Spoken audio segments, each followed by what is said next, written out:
അല്ല കബീറെ, ഈ ദിവസവും കഴിയുന്തോറും തടിച്ച് വരികയാണല്ലോ.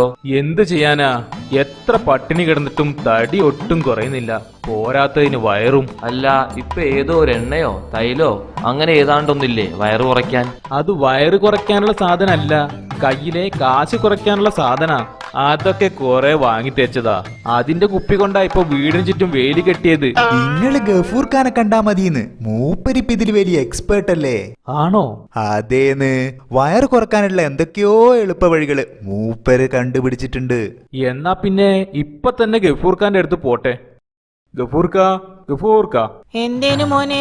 ഗഫൂർ ഖാൻ ഒന്ന് കാണാൻ വന്നതാ. പൊന്നാര മോനെ, ഗഫൂർ ഖാൻ ഇപ്പൊ ഞമ്മക്കെന്നെ കാണാൻ കിട്ടണില്ല. മൂപ്പര് വയറ് കുറയ്ക്കണ എന്തോ ടെക്നിക്ക് കണ്ടുപിടിച്ചെന്ന് പറഞ്ഞ് ഫുള്ള് തിരക്കില്ല.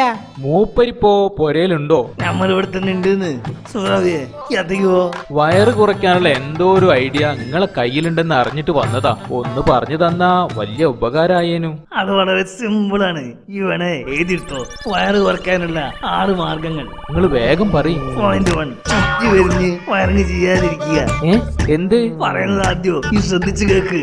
പോയിന്റ് 2, എല്ലാ മുറികളിലും ഓരോ ബൾബ് വീതം വെക്കുക. പോയിന്റ് 3, വാഷിംഗ് മെഷീൻ മിക്സ് ചെയ്ത് കംപ്ലീറ്റ് ഒഴിവാക്കിയിട്ട് അലക്കല് അമ്മിക്കല്ല് എന്നിവ ഉപയോഗിക്കുക. TV ഓഫ് ആക്കിയിട്ട് പത്രം വായിക്കുന്ന ശീലാക്കുക. ഫ്രിഡ്ജ് ഒഴിവാക്കിയിട്ട് ഫ്രഷ് പച്ചക്കറി, ഫ്രഷ് ഫ്രൂട്ട് എന്നിവ വാങ്ങി ഉപയോഗിക്കുക. ലാസ്റ്റ് പോയിന്റ്, ഇലക്ട്രീഷ്യൻ എഴുതി തരുന്ന മൊത്തം വയറ് വാങ്ങാണ്ട് പകുതി മാത്രം വാങ്ങിക്കാം.